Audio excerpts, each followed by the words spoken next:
Kita akan menerima perjamuan kudus. Thank you for the Sunday school. Hallelujah. Terima kasih untuk sekolah minggu. And we're going to think about the Lord's Supper. Jadi kita akan memikirkan sejenak tentang perjamuan kudus. Amen. And this is a topic that needs some explanation because some people get confused. Dan ini adalah sebuah topik yang harus kita jelaskan karena ada begitu banyak orang mereka bingung di dalam menerjemahkan ini. How many people have ever taken part in Holy Communion? You've done this before. Berapa orang sudah pernah ikut mengambil bagian di dalam perjamuan kudus? Okay. So most of us here. Jadi kebanyakan di antara kita sudah pernah mengambil bagian. But as we found before Easter, some people don't really understand the meaning of Easter. Tetapi sebelum Paskah kita menemukan bahwa begitu banyak orang sebenarnya mereka nggak paham apa sih sebenarnya arti Paskah ini. And some people don't understand the meaning behind Holy Communion. Dan mereka nggak paham apa arti sebenarnya dibalik dari perjamuan kudus ini. In the 13th century, dan pada abad 13, the Catholic Church developed a doctrine. Jadi gereja Katolik mereka mengembangkan ajaran mereka atau doktrin mereka. That said that when we celebrate this, there's an actual physical transformation of the bread and the wine. It actually becomes the physical body and blood of Christ. Dan mereka mengatakan bahwa pada saat kita mengambil bagian perjamuan kudus seperti ini, bahwa tubuh dan anggur dan roti ini menjadi seperti serupa menjadi tubuh yang sesungguhnya pada saat kita mengambil bagian di dalamnya. Now, I don't want to be too critical, but how many know we can't just develop new doctrines that, in the 13th century? We need to get back to the Bible. Jadi saya di sini tidak ingin lagi untuk mengembangkan apa yang mereka ajarkan doktrin atau ajaran pada abad 13 itu, tetapi kita di sini adalah ingin membahas kebenaran sesungguhnya berdasarkan Alkitabiah. Let's not be confused about what the Lord's Supper is. Jadi jangan kita bingung apa sih sebenarnya yang Tuhan katakan mengenai perjamuan kudus ini. Jesus explained it. Yesus menjelaskannya. Paul explained it. Paulus menjelaskannya. And we're going to look at the words of Paul. Dan kita akan melihat apa yang dikatakan oleh Paulus. Because he's taking straight from the words of Jesus. Karena dia mengambil langsung dari Yesus perkataan ini. And he adds a little bit further explanation. Dan kita akan melihat sedikit lebih jauh di dalam penjelasannya. For I received from the Lord what I also passed on to you. The Lord Jesus, on the night he was betrayed, took bread, and when he had given thanks, he broke it and said, "This is my body which is for you. Do this in remembrance of me." In the same way, after supper, he took the cup, saying, "This cup of the new covenant is in my blood. Do this whenever you drink it in remembrance of me. For whenever you eat this bread and drink this cup, you proclaim the Lord's death until he comes." Sebab apa yang telah kuteruskan kepadamu telah aku terima dari Tuhan, yaitu Tuhan Yesus pada malam waktu ia diserahkan mengambil roti, dan sesudah itu ia mengucap syukur atasnya, ia memecah-mecahkannya dan berkata, "Inilah tubuhku yang diserahkan bagi kamu, perbuatlah ini menjadi peringatan akan aku." Demikian juga ia mengambil cawan sesudah makan lalu berkata, "Cawan ini adalah perjanjian baru yang dimeteraikan oleh darahku, perbuatlah ini setiap kali kamu meminumnya menjadi peringatan akan aku, sebab setiap kali kamu makan roti ini dan minum cawan ini, kamu memberitakan kematian sampai ia datang." Praise God. Let's think about the tradition. Jadi mari kita pikirkan tentang tradisi. Tradition is not necessarily a bad word. Dan bahwa tradisi ini kita nggak selalu bilang bahwa ini adalah sesuatu yang buruk. In fact, the Bible tells us to observe the Lord's Supper as a tradition. Tetapi pada saat kita melihat bahwa di sana dikatakan kita harus memperhatikan, mengobservasi perjamuan kudus itu sebagai sebuah tradisi. But we need to make sure and we need to discern the difference between man's tradition or God's traditions. Tetapi perlu kita bedakan di sini bahwa ada perbedaan di antara tradisi dari Tuhan dan juga tradisi manusia. Some people actually think that taking the Holy Communion is a way of salvation. Dan sebagian orang berpikir bahwa pada saat mereka mengambil bagian dari perjamuan kudus ini, mereka seperti mengambil keselamatan. Members of my family used to believe this. Dan saya masih mengingat dulu keluarga saya percaya seperti itu halnya. I remember asking my father. Saya masih mengingat saya bertanya kepada papa saya. Are you saved, Dad? Are you going to get to heaven? Saya bertanya, apakah kamu sudah selamatkan ayah? Apakah kamu akan pergi ke surga? He would answer, I hope so. Dan dia akan menjawab, dia bilang, saya berharap saya akan pergi ke sana. didn't know, he just said, I hope so. Jadi dia nggak bilang tidak, dia hanya bilang saya berharap. And so I said, well, what's your hope based on? Jadi saya bilang, jadi pengharapanmu itu berdasarkan atas apa? He would say, well, I take the Holy Communion every week. Jadi dia bilang, oh ya berdasarkan karena aku mengambil perjamuan kudus itu setiap hari Minggu. But the Bible doesn't say this is what saves us. Tetapi Alkitab menuliskan bukan perjamuan kudus ini yang menyelamatkan kita. Jesus recommended we do this in remembrance of him. Yesus merekomendasikan kita melakukan hal ini akan peringatan atas Dia. This is not a magic formula Jadi ini bukanlah sebuah rumus atau formula yang magic, yang ajaib. that some people think it is. Dan yang dimana beberapa orang berpikir bahwa itu adalah seperti rumus yang ajaib. I know probably you don't think that way. Maybe most of us don't think that this is a magic formula, but some people think this way. Saya berharap bahwa kita di sini tidak memikirkan hal seperti itu, tetapi entah bagaimana sebagian orang mereka berpikir bahwa itu adalah seperti rumus yang ajaib. That we can just sin through the year or through the week and they just come and have Holy Communion and all of our sins are forgiven. Jadi mereka berpikir bahwa sepanjang tahun mereka melakukan dosa atau sepanjang minggu mereka melakukan dosa, kemudian di akhirnya mereka akan mengambil perjamuan kudus ini dan mereka berpikir bahwa dengan perjamuan ini dosa mereka diampuni. But it is what we call a holy sacrament, Tetapi kita sebut juga bahwa ini adalah sakramen kudus. like baptism. Sama halnya seperti baptisan. This is similar. Sama, mirip. They are both symbols. Kedua-duanya merupakan simbol. And when we have the Lord's Supper, Dan pada saat kita melihat kepada perjamuan kudus, how many know that before Jesus came, the Jewish people were the bearers of God's promise? They carried the testimony of God. dan berapa orang kita tahu bahwa sebelum Yesus datang, bahwa mereka bangsa Israel atau umat Israel, mereka sebenarnya membawa janji apa yang sudah Tuhan berikan kepada mereka. And many of the things that the people of God experienced in the Old Testament, we see were a reflection of what we see in the New Testament. Dan banyak orang berpikir bahwa apa yang mereka lihat, apa yang mereka alami di dalam perjanjian lama, itu adalah cerminan atau refleksi yang mereka alami di dalam perjanjian baru. Every year, the Jewish people would celebrate Pascha or the Passover. Jadi setiap tahun mereka orang-orang Yahudi, mereka akan melakukan perayaan Paskah ini. How many have heard of the Passover? Berapa orang kita pernah mendengar yang namanya Passover atau kita sebut Paskah? And this was a memorial. They were remembering something. Jadi sebenarnya ini artinya adalah seperti memorial atau mengingat kembali sesuatu apa yang sudah Tuhan lakukan. They would sacrifice a lamb every Passover. Dan setiap kali mereka memperingati Passover ini atau Prapaskah ini, mereka akan mengorbankan domba. They would sit together as a family and eat the lamb Mereka akan duduk bersama-sama di sana dan memakan daging domba itu with bitter herbs. dengan ramuan atau tumbuhan yang pahit. But this was a memorial. They were remembering something. Tetapi itu hanyalah sebuah pengingat akan sesuatu di masa Who lalu. knows what they were remembering? Dan berapa orang kita paham apa yang bahwa kita ada sesuatu yang kita ingat di masa What lalu. were they remembering, Brett? Jadi kita juga mengingat.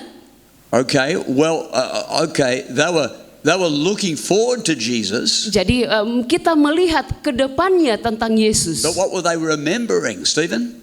One of the time God killed all the male, when God killed those children in Egypt, and then the Israelites. Not bad, not bad. Anybody want to add to that, Betty? Isaac. Okay, well that may be related, but maybe Mark has something else he wants to add. I think it was the angel of death passing over with the Egyptians. Egypt, yes, okay. Well, let me just bring these together. Jadi mari kita satukan pendapat ini. Why did God bring the angel of death? Jadi pada saat mereka yang Angel of death. pada saat malaikat maut datang melintasi rumah mereka.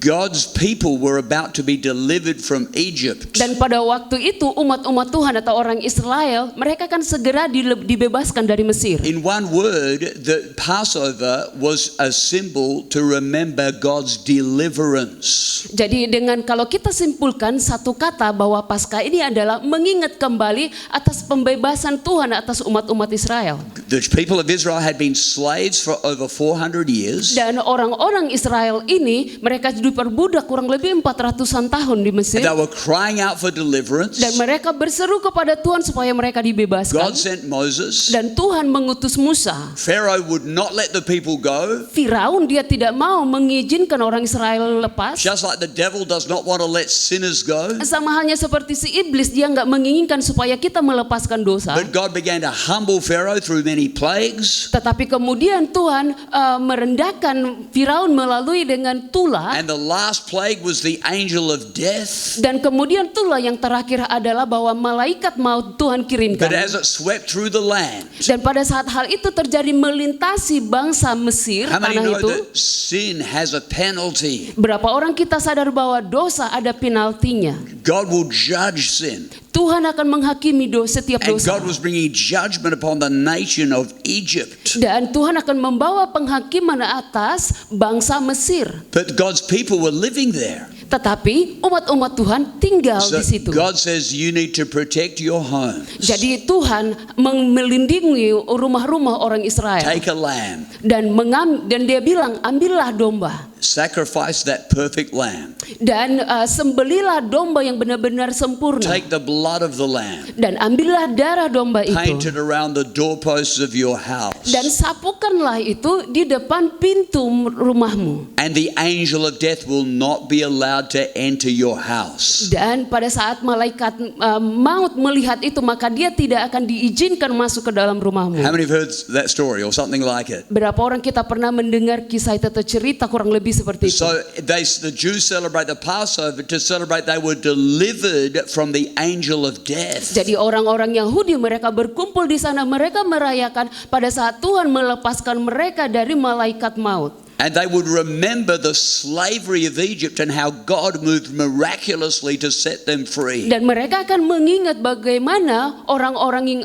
Mesir mereka disembeli, dibunuh, dan kemudian mereka mengalami pembebasan keluar dari Mesir. By remembering this, they were giving thanks to God. Dan dengan mengingat kejadian itu, mereka mengucap syukur kepada Tuhan. And in other ways, they were saying, let's never go back to becoming slaves to the world again. Dengan kata lain, mereka mengatakan, mari kita jangan lagi kembali kepada perbudakan. And this is very similar to what we're doing when we celebrate Holy Communion. Dan ini adalah sama halnya saat kita melakukan atau mengambil serta di dalam perjamuan kudus. What was Jesus doing on the night he was betrayed? Jadi apa yang Yesus lakukan di malam dia dihianati?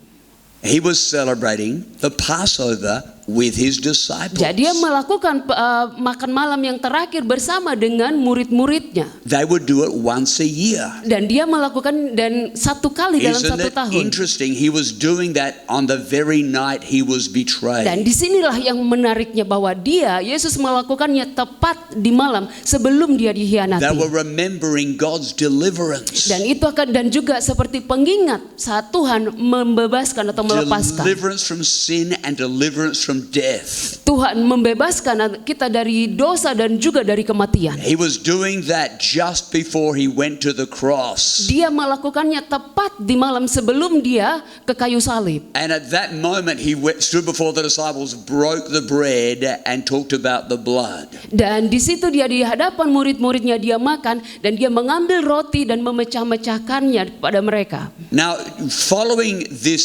sacrament or taking the bread and the wine does not make us more holy. Jadi pada saat kita mengikuti atau mengambil bagian di dalam perjamuan kudus ini, itu tidak bermakna bahwa saat kita mengambilnya membuat kita menjadi kudus. It's not Tidak. a substitute.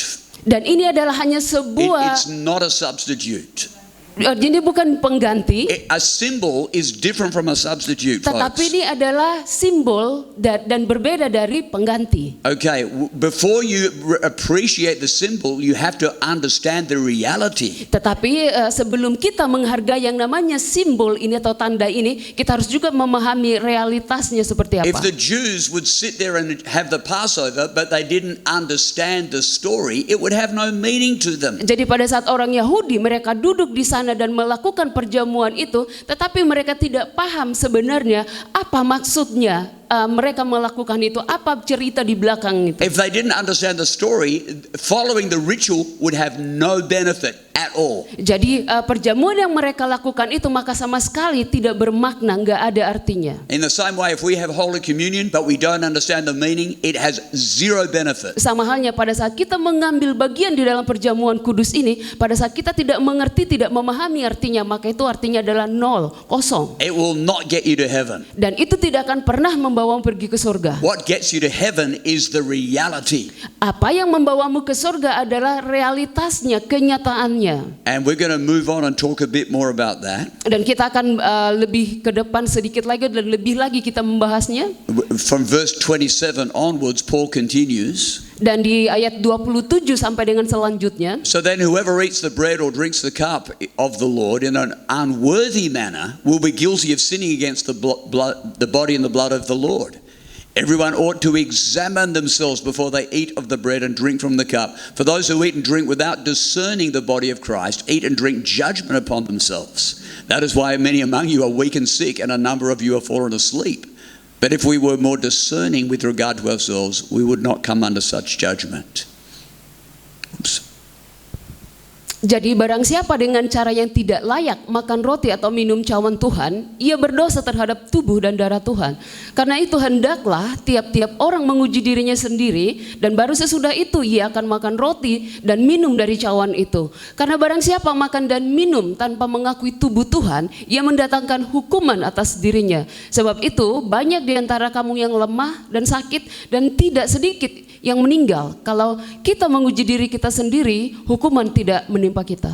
Here we read Paul is challenging us before we partake of the communion, we should examine ourselves. Jadi itulah yang Paulus katakan, dia menantang setiap orang sebelum kita mengambil bagian daripada perjamuan kudus ini, dia supaya kita melihat kepada diri kita. We have to remember the issues that are being represented by this sacrament. Jadi kita harus mengingat kembali masalahnya, isunya, kenapa kita harus mengambil bagian di dalam sakramen ini. Including sin that brings death. Yang termasuk juga bahwa dosa itu akan membawa maut, kematian. Sin brings a curse. Dan dosa juga akan membawa kutuk. And the curse brings death. Dan kutuk membawa maut, That's why kematian. Egypt was being visited by the angel of death. Dan karena itulah orang-orang di Mesir secara fisik, secara nyata dijumpai oleh malaikat maut. Before the Passover, God commanded the Jewish people to do something. Dan sebelum hari Paskah itu tiba, Tuhan memberikan perintah kepada orang Yahudi supaya mereka melakukan sesuatu. They had to remove all the yeast from their house. Ya, Tuhan mengatakan supaya mereka menyingkirkan semua ragi dari dalam rumah mereka. All of it. Semua ragi. You know, usually you use yeast to make bread, right? Dan kamu tahu bahwa biasanya orang-orang menggunakan ragi pada saat mereka membuat roti. The bread they eat at Passover was completely without yeast. Dan perjamuan atau roti yang Tuhan gunakan pada saat perjamuan kudus itu secara sepenuhnya tidak menggunakan The Jews ragi. would sweep the floor of their house diligently to remove all yeast from previous bread making exercises. Dan Tuhan dan juga disuruh supaya orang Israel mereka membersihkan, menyapu bersih rumah mereka dari semua remah-remahan atau jatuhan dari ragi yang mereka gunakan sebelumnya pada saat membuat roti. Because yeast represented corruption or represented sin. Karena ragi ini adalah menggambarkan atau representasi dari kerusakan. Remember that Jesus told the disciples, beware of the yeast or the leaven of the Pharisees. Dan karena itulah kita ingat kembali ketika Yesus mengatakan kepada murid-muridnya, berhati-hatilah terhadap ragi orang-orang Farisi. Which is hypocrisy. Yang dimana juga orang munafik, So hipokrit. yeast represents sin Jadi ragi ini menggambarkan dosa. in the symbol of the Passover Dan itu juga sebuah simbol pada saat Paskah. and in the symbol of the Holy Communion. Dan juga menjadi simbol di dalam perjamuan Now, kudus. if you have yeast in your bread this morning, that doesn't mean you've sinned, right? Don't misunderstand this. Jadi pagi hari ini jangan salah paham. Kalau kamu ada roti di rumahmu atau kamu makannya dan itu mengandung ragi, itu bukan dosa. We're talking Jangan about what salah these paham. symbols represent. Tetapi kita di sini sedang membahas tentang simbol, mengartikan So apa. just as the people had to sweep all of the yeast out of their homes, Sama halnya seperti orang Israel, mereka harus menyapu bersih semua sisa-sisa dari ragi itu dari rumah As mereka. believers, we search our hearts, we sweep out sin. Jadi sebagai orang percaya dan kita harus juga menyelidiki hati kita supaya hal dosa di dalam hati kita disingkirkan semua. We are reminded about how we need to keep honest with God. Dan ini juga mengingatkan kita supaya kita tetap memiliki hati yang jujur kepada Tuhan. Amen. They were not to sweep the yeast under the carpet. Jadi kita enggak menyapu dosa itu, tapi kita sembunyikan di bawah karpet. Does anybody notice we've had our carpets cleaned, by the way? Tetapi ngomong-ngomong, ada yang sadar bahwa karpet kita bersih pagi hari I ini. watched the guys, they were here for maybe 2 hours. Dan saya melihat orang itu mengerjakan karpet itu kurang lebih 2 I jam. wanted to make sure they didn't just sweep the dirt under the carpet. Jadi saya ingin memastikan bahwa dia sampah yang dari karpet ini dia taruh ke bawah karpet. How many know if you sweep the dirt under the carpet, the dirt is still there and it's going to come up again? Dan kamu tahu bahwa kalau kamu menyapu karpet dari atasnya tapi kamu sembunyikan di bawahnya, kotor itu akan tetap di sana dan lama-kelamaan dia akan muncul. The Jews had to sweep the yeast out of the house. Jadi orang Yahudi mereka harus memastikan rumah mereka bersih, mereka sapu semua bagian remahan-remahan dari ragi itu. When we come to Christ, Pada saat kita datang kepada Kristus, we are not sweeping our sin under the carpet. jadi kita enggak menyapu atau menyingkirkan dosa kita dan menyembunyikannya di bawah We're not karpet. just coming to church and hiding our sin. Kita tidak bisa datang dengan sekedar datang ke gereja dan tetap menyembunyikan dosa kita. Like we saw in the video this morning. Sama halnya seperti video yang kita saksikan tadi pagi. Living immoral lives. Mereka hidup di dalam ketidakbermoralan, Watching pornography. menonton pornografi, Getting drunk. dan juga menggunakan obat-obatan, Living unclean lives. menghidupi hidup yang tidak kudus, And then coming to church. dan tetap masih datang ke gereja Oh, praise the Lord, Pastor. dan masih jabat tangan. Oh, puji Tuhan, Selamat pastor, Paskah. selamat Paskah. And pretending we are not sinning. Jadi kita berpura-pura seolah-olah kita nggak memiliki dosa. Repentance means you sweep it out of your life. Pertobatan maksudnya adalah bahwa semua jenis dosa itu kamu sapu bersih, kamu singkirkan dari That's why hidupmu. Jesus said, if your right hand sins, cut it off. Dan karena itulah Yesus mengatakan, jika tangan kananmu berbuat dosa, potong, buanglah. Because it's better to enter eternal life with one hand than with two hands to enter damnation. Dan di sana disambung dikatakan adalah alangkah lebih baiknya seseorang masuk ke dalam kerajaan sorga dengan satu tangan dibandingkan 2 tangan tetapi kamu berdosa. This is why the Bible says before we even partake of Holy Communion, examine yourself. Dan karena itulah ayat bacaan kita mengatakan bahwa sebelum kita mengambil bagian di dalam perjamuan kudus ini, kita perlu menyelidiki hati kita. I can feel the Holy Spirit in this place. Saya dapat merasakan Roh Kudus ada di sini di tempat ini. And the Spirit of God searches our hearts. Dan Roh Allah, Roh Tuhan menyelidiki setiap hati kita. Amen. He sees everything. Dia melihat segala sesuatunya. He sees what men do not see. Dia dapat melihat yang di mana mata manusia tidak bisa He melihatnya. sees the thoughts, the deep thoughts in the recesses of our heart. Dan dia dapat melihat kedalaman pemikiran kita di dalam hati kita dan juga pikiran kita. He hears the words we speak Dan dia mendengarkan setiap perkataan yang kita ucapkan in our houses, di rumah kita. with our families, Entah itu tidak dengan our keluarga private conversations, atau percakapan kita yang secara pribadi bitter words. atau perkataan kepahitan yang kita ucapkan. God sees all things. Tuhan melihat segala sesuatunya. So coming and examining ourselves is not just pretending, oh, I have no sin. Jadi di sana dikatakan saat disebut kita supaya menyelidiki hati kita, bukan hanya sekadar mengatakan oh berpura-pura untuk The melakukannya. Bible says if we say we have no sin, we're lying. Dan Alkitab menuliskan kalau kita mengaku tidak berdosa maka kita adalah penipu, pembohong. Amen. God's purpose in celebrating the communion is we first examine ourselves before we partake. Jadi tujuan Tuhan mengajarkan kita untuk mengambil bagian di dalam perjamuan kudus ini. Sebelum kita mengambilnya kita harus menyelidiki hati kita terlebih dahulu. I want to just go back to the text Kita mau kembali sejenak ke ayat bacaan kita. where Paul says this cup, he was quoting the words of Jesus. Dan karena dia mengutip langsung dari perkataan Yesus, He says this cup, verse 25 there, this cup is the new covenant in my blood. Do this whenever you drink it in remembrance of me.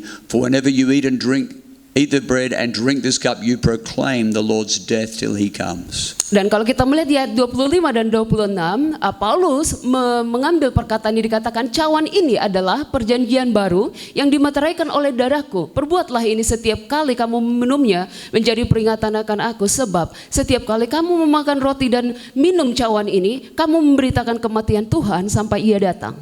Sometimes examining ourselves can be a little bit painful and uncomfortable. Dan kadang-kadang kamu tahu pada saat kita menyelidiki hati kita itu kadang-kadang rasanya nggak enak, kadang-kadang itu menyakitkan.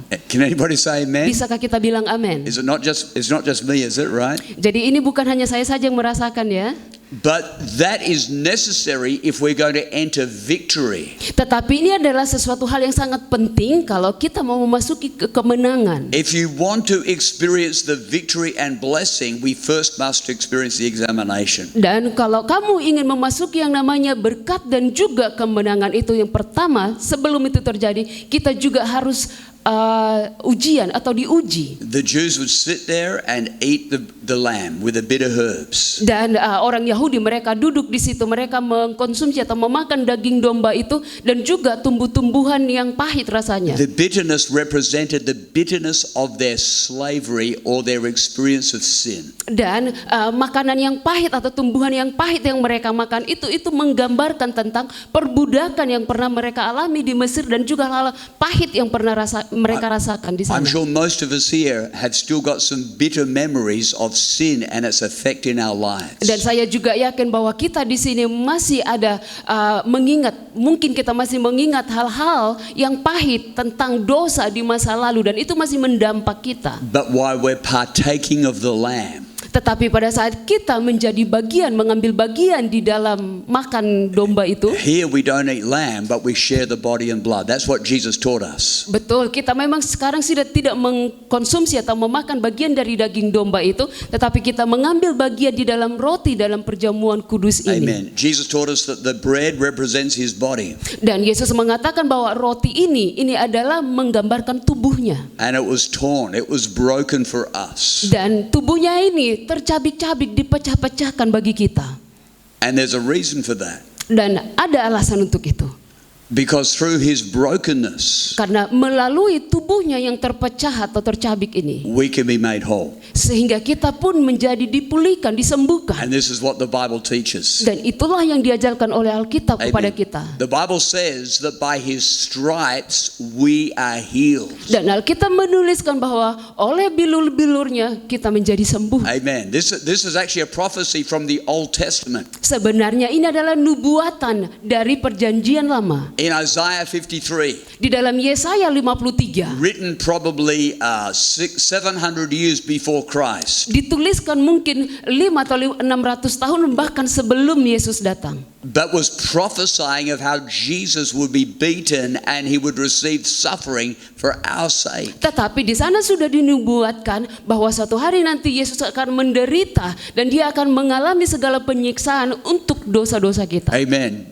For he was wounded for our transgressions, he was bruised for our iniquities, the chastisement of our peace was upon him, and by his stripes we are healed. Yesaya 53 ayat 5, tetapi dia tertikam oleh karena pemberontakan kita, dia diremukkan oleh karena kejahatan kita, ganjaran yang mendatangkan keselamatan bagi kita ditimpakan kepadanya, dan oleh bilur-bilurnya kita menjadi sembuh. Broken lives can be healed. Jadi hidup yang hancur bisa juga dipulihkan. Tormented minds can be healed. Pemikiran yang hancur dan yang tersiksa juga bisa dipulihkan. Broken marriages can be healed. Pernikahan yang hancur, yang rusak juga bisa dipulihkan. Relationships restored. Dan hubungan-hubungan dipulihkan. Because through Jesus the curse of sin is broken. Karena Yesus akhirnya kutuk dari dosa itu akhirnya dipatahkan. That's what we are celebrating. Dan itulah alasan apa yang kita rayakan hari ini. That's why we call this a celebration. Dan karena itulah kita sebut ini sebuah perayaan. We are celebrating the Lord's Supper. Kita merayakan perjamuan kudus yang dilakukan oleh Tuhan. Yes, we have to examine our hearts. Betul, kita harus menyelidiki hati kita. Because if you want to experience deliverance from sin, you have to leave sin behind. Karena kalau kamu ingin mengalami namanya kemenangan atau pembebasan, semua dosa-dosa itu harus harus kamu tinggalkan di belakang. If we just simply partake of this and we go out and continue to sin, there's no deliverance. Jadi bisa saja kita mengambil bagian dari perjamuan kudus ini dan kita memakannya dan kita keluar dari gedung ini, bisa saja kita masih tetap hidup di dalam dosa yang sama. There's no deliverance. Di sana nggak ada pembebasan, There's no victory. There's no celebration. nggak ada kemenangan, nggak ada perayaan. But if we humble our hearts before God, Tetapi kalau kita mau merendahkan hati kita di hadapan we Tuhan, turn from sin, kita berbalik meninggalkan semua and we dosa-dosa kita, understand and we receive the blood of Christ and the body that was broken, dan kita mengerti dan memahami dan menerima tubuhnya dan juga darahnya, tubuh Tuhan yang sudah dihancurkan, then there is victory. maka di sanalah akan ada Then there is kemenangan. deliverance. Di sanalah akan ada pembebasan, Then there is healing. dan kemudian ada pemulihan, penyembuhan. God wants to make that a reality for you this morning. Dan Tuhan ingin membuat itu menjadi sesuatu hal yang nyata bagimu pagi hari ini. More than a symbol. Lebih dari hanya sekedar sebuah simbol. So before we partake of the symbol, Jadi sebelum kita mengambil bagian dari simbol ini, let's experience the reality. mari kita terlebih dahulu mengalami kenyataannya atau nyatanya. Jesus Christ is the reality. Karena Yesus Kristus dia sungguh sangat nyata. I am the way, the truth, and the life, Jesus said. Yesus mengatakan, akulah jalan, kebenaran dan hidup. I stand at the door and I knock. Dan aku berdiri di depan pintu dan mengetuk. If anyone hears my voice and opens the door, I will come in. Kalau ada seseorang yang mendengar suaraku dan membukakan pintu dan mempersilakan masuk, maka aku You akan need masuk to bersama dengan dia. experience Jesus Christ as a reality in your life. Jadi kamu perlu mengalami Yesus itu menjadi sesuatu hal yang nyata di dalam hidupmu. Not just the symbol. Bukan hanya sekedar simbol. Let's bow our heads this morning. Mari kita tundukkan kepala kita.